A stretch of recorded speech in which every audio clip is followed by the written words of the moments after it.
like to invite him up here now to give us his remarks. So if you please welcome Brother Paul O'Donnell.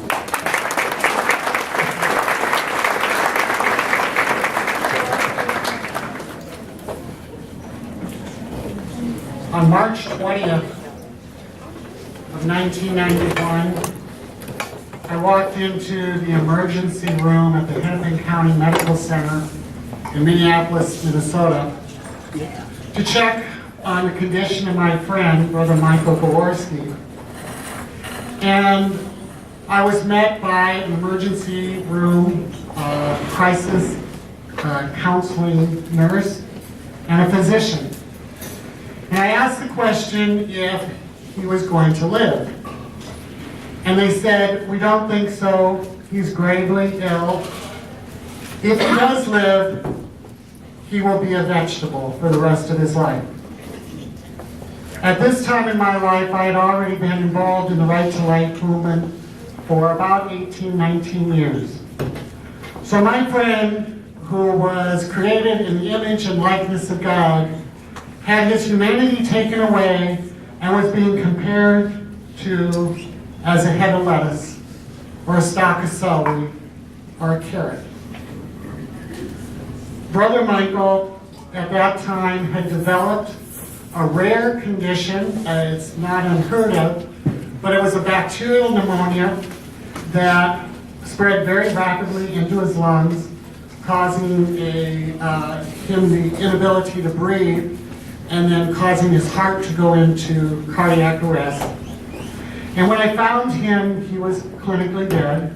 He was gray in color, and he had no pulse, and he had no heartbeat. And in between trying to call the paramedics and do CPR,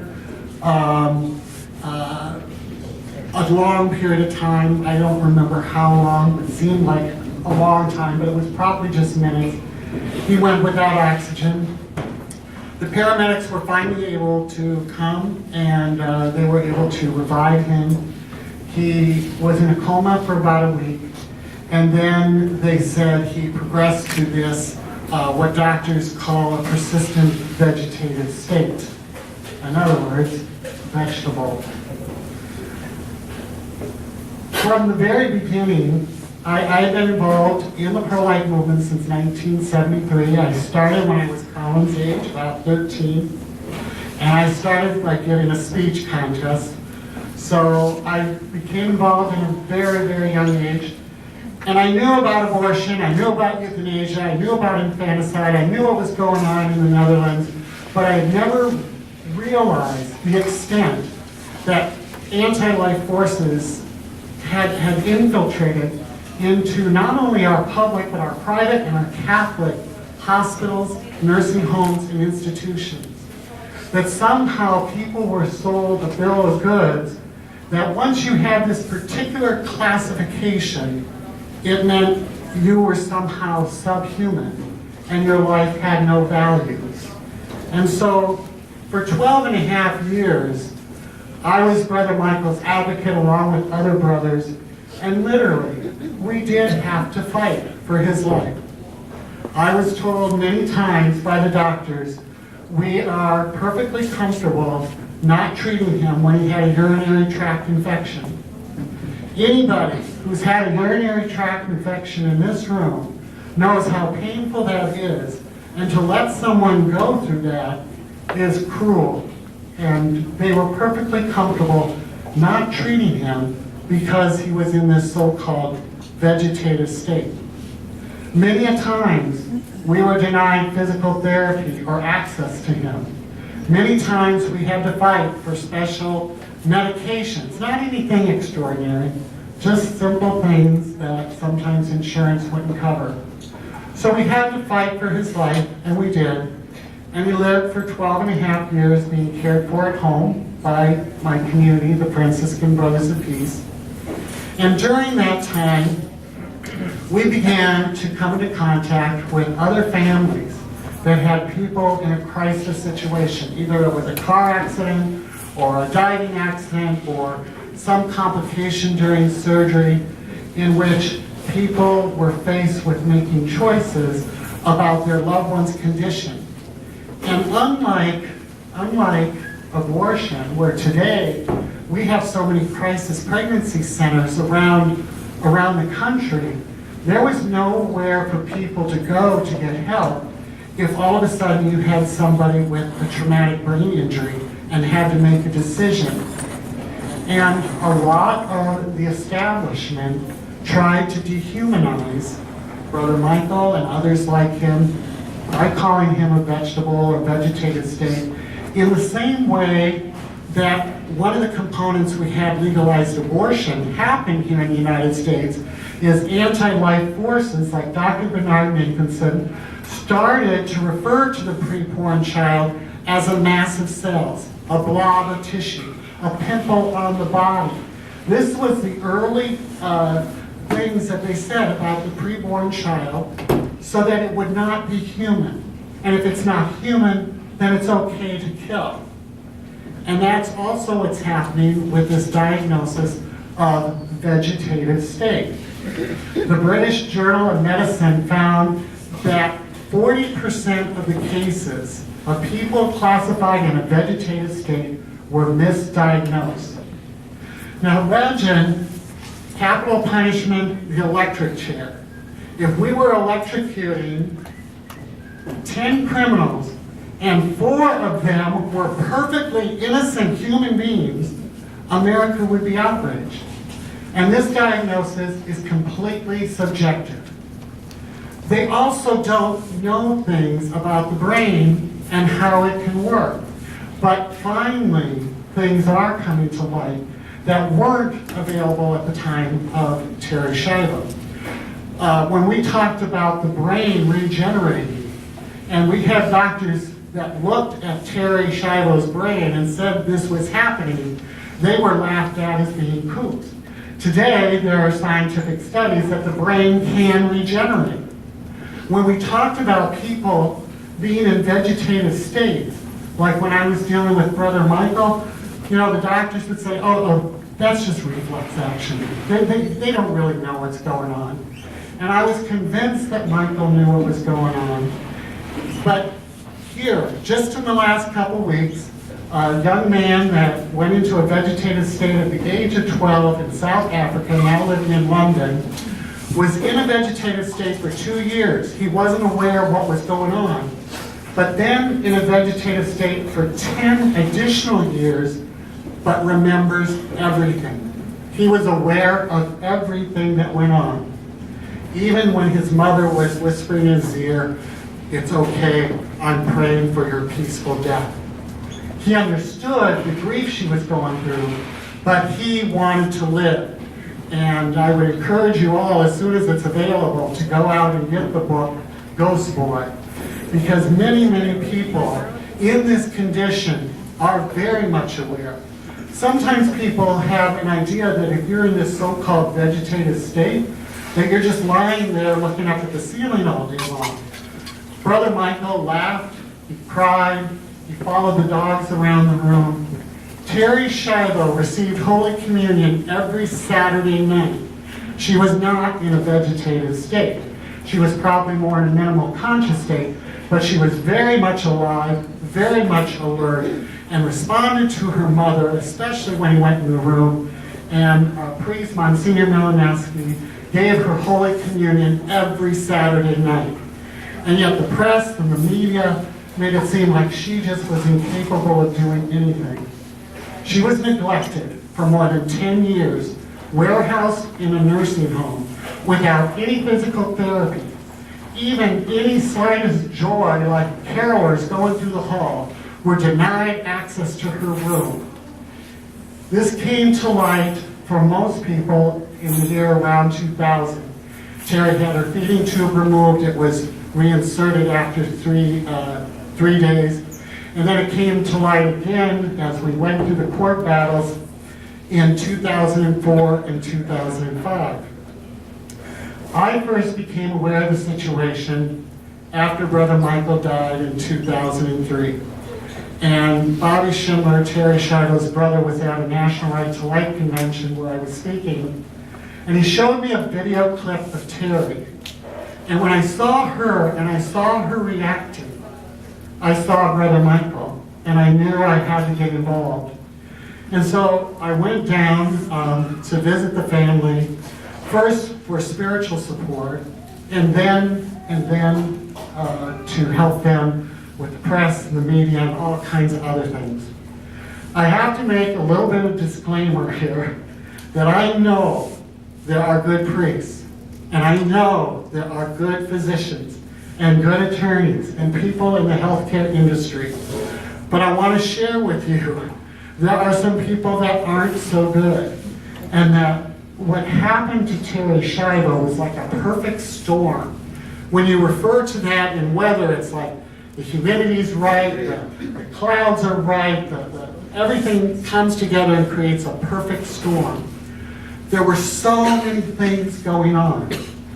One of the biggest things was the lack of catechesis within the leadership of the Catholic Church. And my presence down in St. Petersburg, Florida was not a welcome one. I remember writing my Archbishop at the time saying, I'm going to get involved in this case and it might be a little bit controversial. And he kind of wrote me this letter back and said, okay, and whatever. And 2 weeks later, he was over in Rome and saw me on CNN. It was quite controversial. My presence wasn't welcome, and I felt totally these people abandoned, because everything they were promoting for their daughter that they wanted to do was in accord with the teachings of the Roman Catholic Church. Pope John Paul II, now St. John Paul II, on March 20th of 2004, wrote a statement, an allocution. He did this specifically with Terri Schiavo in mind, but the Holy Father is not going to write a universal document for one person. So he wrote this document, and what it basically said is, number one, that food and water given to a person is not medical care. It is ordinary care. Even if that food and water has to be given by artificial means, and even if it takes a healthcare professional to administer that food and water. And unless death is imminent, it is obligatory for all Roman Catholics. And then he went on to urge us to abandon the term vegetative state, and that it was offensive to call these people vegetative because they are children of God. That was March 20th of 2004. Well, you know, we have many theologians, and they have many different opinions, and people can rationalize things. And basically, some loud voices in the church said, you know, the Pope's old. The Pope doesn't know what he's talking about. He's being manipulated by the Vatican. He doesn't know what he's doing, so no one was going to listen to the Holy Father. And so, I mean, we had the President of the United States taking action. We had the Holy Father writing a document. We had both houses of Congress passing to try to save Terri's life. But this perfect storm was about to happen to take her life. We weren't able to save Terri's life. After 13 and a half days, she died of starvation and dehydration. The family, after this experience, decided to do something positive with their pain and their grief, and to create the Terri Schiavo Life and Hope Network. But we had some unanswered questions.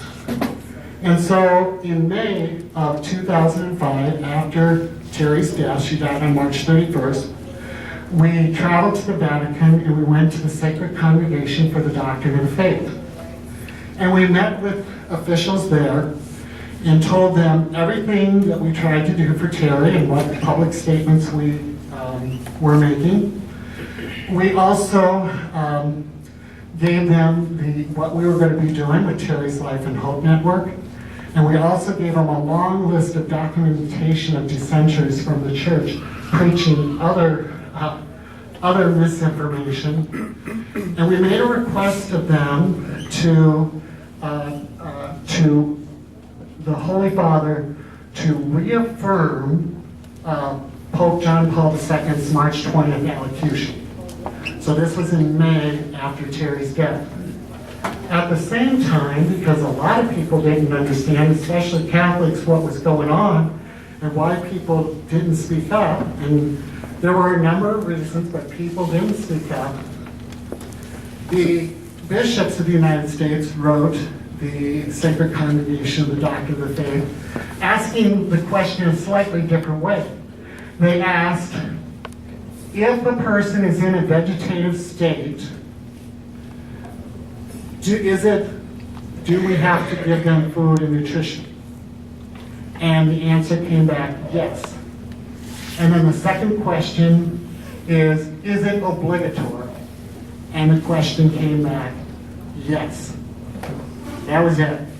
So, 2 years after Terri died, on September 14th of 2007, the Vatican issued that statement. 2 years later, our Catholic bishops redid those medical directives, and they're supposed to be changed in every Catholic hospital and institution. It's hard to follow through with some of that, but we still have cases, day in and day out, where people are having imposed death. And this is the reality of the situation. And there's enough blame to go around, but basically America's been sold a bunch of bill of goods. I know, hopefully you don't have to ever have a loved one that is in a vegetative state or a chronic brain injury. But they are created the image and likeness of God. The answer is not to kill them. The answer is not to lock them away. And there are some very intelligent people that advocate experimentation on people that are in vegetative states without anesthesia. These aren't kooks. These are rational people, so to speak, that have bought into the whole culture of death. And it's in our society today. The Terri Schiavo Life and Hope Network has had, since Terri's death, over 1,000 families we've helped. Some cases don't get any attention at all, and others can spiral off and go international. And I want to talk to you just about a couple of those cases because they're reflective of what's going on. This 13-month-old baby, and I apologize, I usually have a PowerPoint presentation, and I don't know if everybody can see. But this 13-month-old baby, Canadian baby Joseph Marachi, he had an undiagnosed neurological disease. He was brought to the hospital 2 months previously. He was put on a ventilator, and the hospital decided that there was no hope, and they wanted to remove the ventilator against the parents' wishes. The parents fought this all the way to the Canadian, what's equivalent to the Canadian Supreme Court. And there, the court system sided with the hospital, and on a day that's called Family Day in Canada, it's like the 4th of July and all of our holidays wrapped into one to celebrate the family, they were going to give him an injection of morphine, and then they were going to remove his feeding tube. The parents made a request. We know we have a sick baby.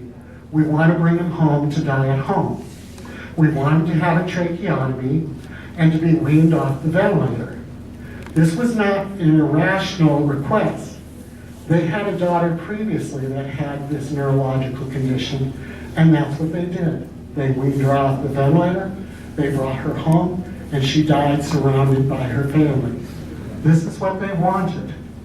So to make a very long story short, through social media, we bombarded the hospital with emails from all over the world, phone calls from all over the world.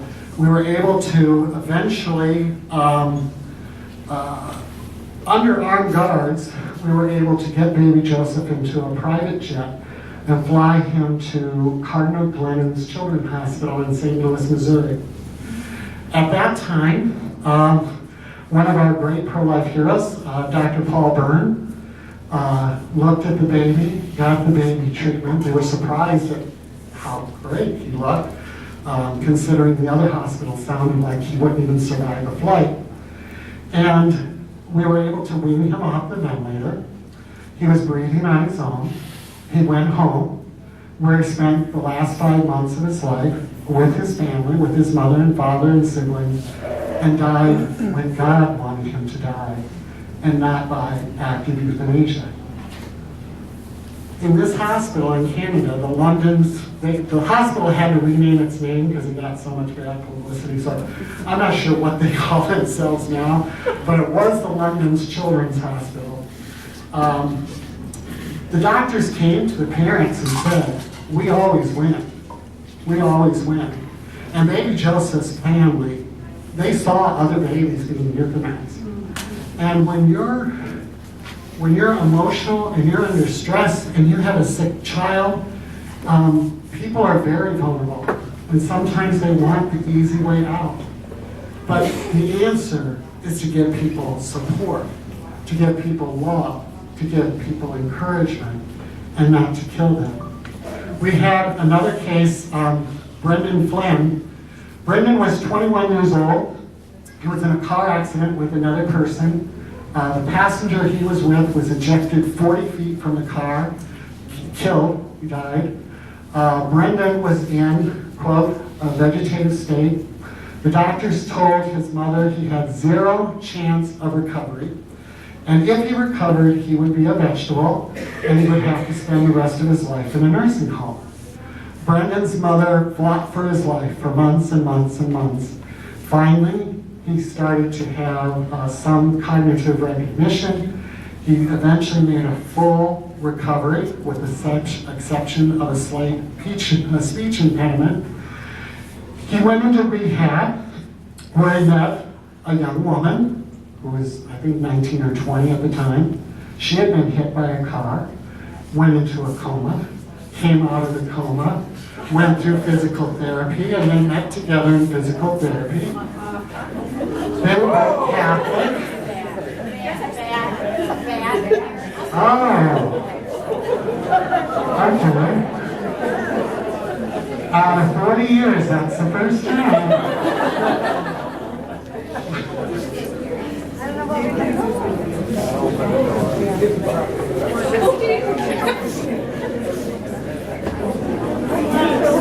What I used to do is have a net. Maybe I could use it, you know?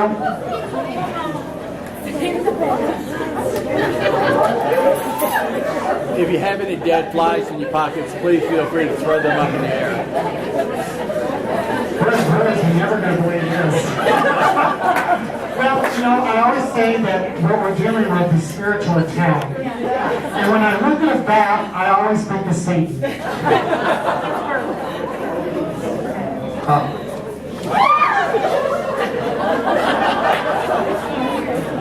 So maybe if she just goes out that door.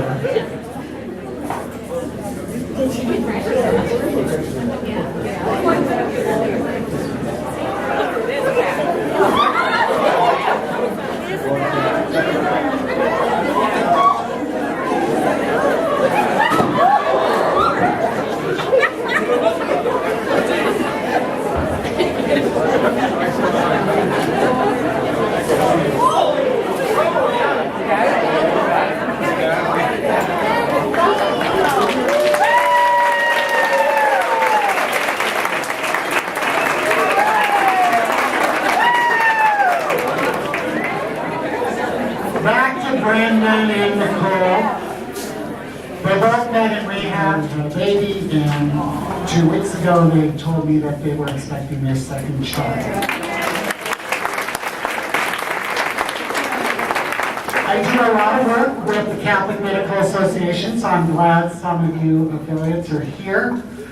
One of the things that I do in particular is get funding for medical students to attend the annual conference and some of the other events. So I'm very supportive of the Catholic physicians, and I don't want to paint the whole medical establishment as bad. We do need good physicians, good nurses, good healthcare professionals. But the reality is, under the guise of what used to be the Hemlock Society, is now called Compassion and Choices, and they are actively promoting this euthanasia mentality. And they're selling people a bill of goods, like death by starvation and dehydration is really not painful. That when you stop all this stuff, your body releases endorphins, which is probably true. And then you have this emotional high, and you're really not in any pain at all. Well, you try telling that to Terri's family when they had blood coming out of her tear ducts because she had no hydration. And that it's a horrible death. It's a barbaric death. It's a death that is not at all what a civilized society should promote.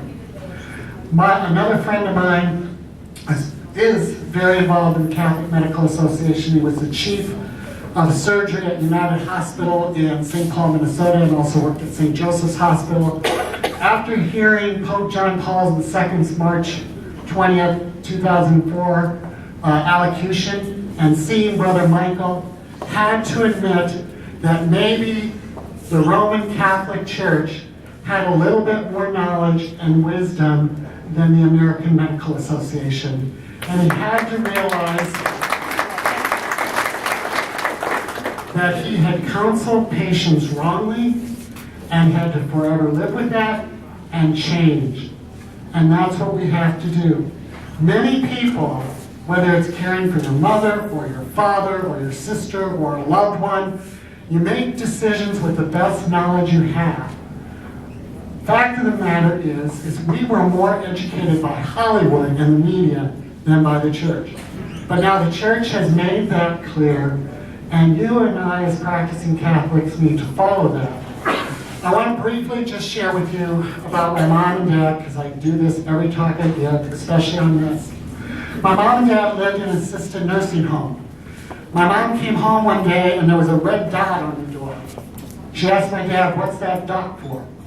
Well, that means if I go have a heart attack, they're not going to do CPR. And she said, "What if I'm in there? How are they going to know that that dot might be for me?" And so he said, "Well, you get a blue dot if you want a blue dot." So my parents lived in a divided household. We had the red dot and the blue dot in case anything happened. My father had his first bypass surgery when he was 41, the second one when he was 45, third one when he was 52, had another one after that, then had a quintuple bypass, had a stroke, and then he told me after 5 open heart surgeries, he was about 75, "I never want to go on a ventilator again. I don't want it. Paul, you gotta promise me you're not gonna do that." Because my parents all knew where I stood, and I'm out here all around the country saying, they said, "I don't want to go on a ventilator again." And you know, if you've lived your life, you've had these medical problems, you know what this is, and you're ready to go home to God, and you have all these medical complications, God takes you fine. So promise me you won't put me on a ventilator again. Okay. New Year's Day, I get a call from Emmanuel Hospital in Omaha, Nebraska. My father had a heart attack, wasn't wearing a seatbelt. It defibbed him. He drove over 4 parked cars and into a bar. When I did see him, the first thing he said is, "Paul, I wasn't drinking." I said, "I know that." So I talked to the physician and said, "What your dad needs is a heart pacemaker defibrillator. And if he doesn't get that, then this is going to happen again, he's going to die." And I said, "He doesn't want to go on a ventilator. He doesn't want to do that." And my father said, "You know, Paul, I think we should listen to what the doctor has to say, and it'll be okay." He went on, he had the defibrillator put in, he lived 3 or 4 years longer, was able to dance with my mom on their 50th wedding anniversary, see the grandkids get born. And when he did die, he died with a rosary in his hand under his pillow, and God took him home when God wanted to take him home. And so you got to be careful. Don't use words like, "If that ever happens to me," or "I never want this," or "Don't ever do that," because sometimes you don't know how you're going to feel at the time. My mother had chronic pulmonary lung disease. She aspirated and had to go on a ventilator. She actually was only on the ventilator for 3 or 4 days, and she was able to come off of it. And after that experience, she said, I never want to go on a ventilator. Now my parents were both alive at this time. Neither one had died, so I was hearing this a lot. I never want to go on a ventilator again. So I said, okay. Well, my father had passed away, and then I got a call from my brother, and he put the emergency room physician on the phone from Bergen Mercy Hospital in Omaha, Nebraska. And the physician told me that my mother was very critical. Her oxygen saturation level was dangerously low. She would be dead within minutes unless they put her on a ventilator. And I said, she doesn't want to go on a ventilator again. And the doctor, literally while I'm on the phone, Brother Paul, your mother is indicating to me she will go on the ventilator. She will go on the ventilater. So I fly to Omaha, Nebraska, I go to the hospital, and I'm caring for her, and she was able to come off the ventilator 5 or 6 days later.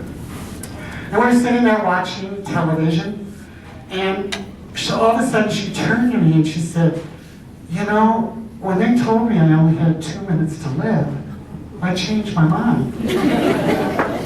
And that can happen at any time. How you feel when you're 20 is a lot different than how you feel when you're 40 or 50. And how you feel when you're 70 is a lot different than when you were 50. And you don't know that you may need the help of that walker or that wheelchair or that cane. And life isn't all, a picnic, but life is certainly worth living, and you don't kill people because they have disabilities. The Terri's Life and Hope Network is up against a society that's really against us. We've been making great gains in the pro-life movement, great gains. There are more young people across the board that are pro-life. There are more people that are rejecting abortion. When abortion was first legalized, we had 1.5 million a year. We're down to about 1 million, but there's 500,000 less babies being aborted annually. And Roe versus Wade is on a collision course with technology, with 4D imaging and all this kind of stuff that we have now. And we're making great gains, but the ugly hand of euthanasia is coming in. And it may not have the black smoke that was in Nazi Germany, but the stench is the same. It's killing people. The results is the same. And the church teaches that these are grave crimes against humanity. Love and care is always the answer. I'd like to close by sharing something I saw on Facebook last night. There's a nurse in Los Angeles. Couldn't tell whether he was working at a hospital or a nursing home. But when he was dispensing medications, he sang. And when he was singing, the patients would calm down. And then he'd go in and sing to them the old-time Frank Sinatra songs, and it showed the interview. And they have it documented that when the music was happening, and the singing was happening, people were more active, they required less pain medication. There's all kinds of things you can do to relieve suffering. Sometimes a person's spirituality is very important to them. So having the courage to pray with somebody is going to be just as powerful as any narcotic. Or giving somebody 10 minutes of the time of day. I had a friend that was 49. He developed cancer. He was just about ready to celebrate his 25th wedding anniversary. And of course he was afraid. Of course you're scared. But sometimes you sit and you hold somebody's hand. And even if you don't have all the answers, you're with them. Instead of looking at your watch and avoiding the situation and not dealing with the reality of life, just as parents teach us how to live, my parents taught me how to die. And that's what we need to do, and not have imposed death in our society. There are wonderful organizations out there that have all kinds of resource available to us, the National Catholic Bioethics Committee, Catholic Medical Association, National Right to Life, Terri's Life and Hope Network. And I would encourage you to educate yourselves, to talk about this issue with your family, and to remember too, that what we're talking about with people like Brendan and Terri and Brother Michael, that's different than end-of-life issues. End-of-life issues is you've been diagnosed with chemotherapy. You have a choice. Take chemotherapy and live 2 years, but you might be sick with all kinds of side effects, or don't and you have a year that's pretty much happy and you can do the normal things you do. That's an end-of-life issue. Putting your affairs in order, those are end-of-life issues. Planning your funeral is an end-of-life issue.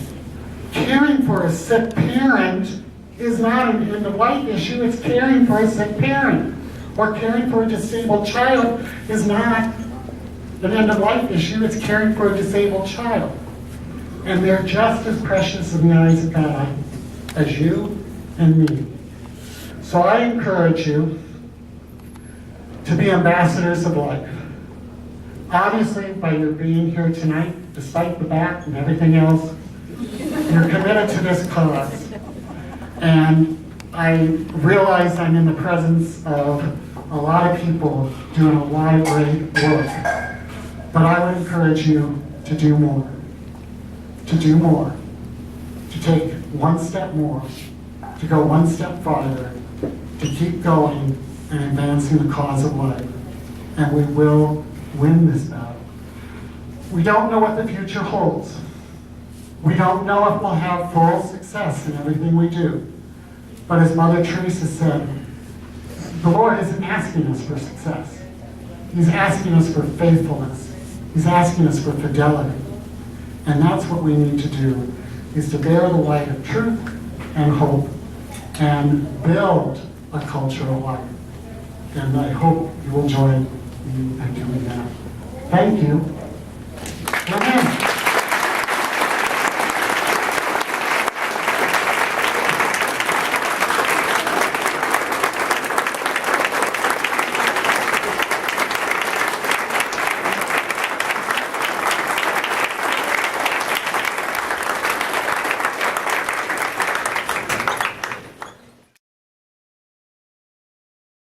Everything that has been said tonight are things that I would wholeheartedly support. Everything you have been told is the doctrine of our Catholic Church and the norms of our faith. The reason for continually, year after year, to encourage people to study the life issues and to become active in the pro-life movement is that little by little societies slip into error, and that's what's happened in the United States. So that now we have a lot of people who are almost wholeheartedly in favor of the abortion culture.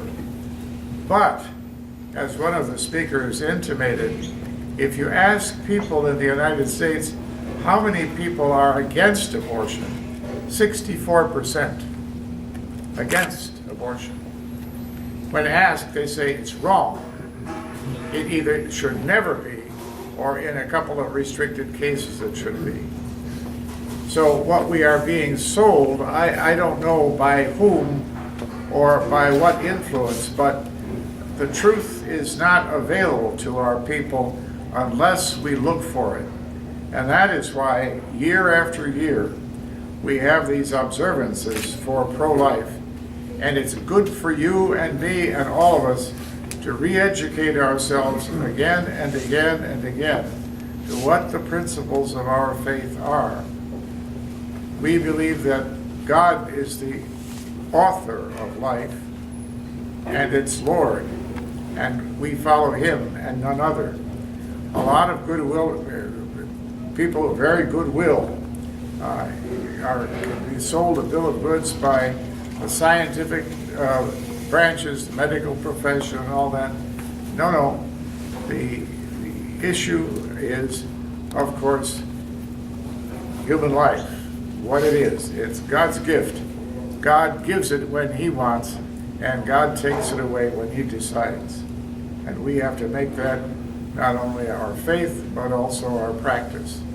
That's why I'm grateful to all those who have spoken here, and I certainly pray that all of us will continue to forward the pro-life message as often as we are called on to do so. Thank you.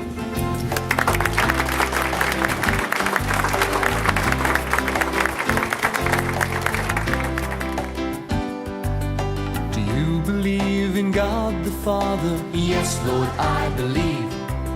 Who made the earth and all we see? Yes, Lord, I believe. Do you believe in Jesus Christ? Yes, Lord, I believe. God's only Son, born of Mary? Yes, Lord, I believe. I believe in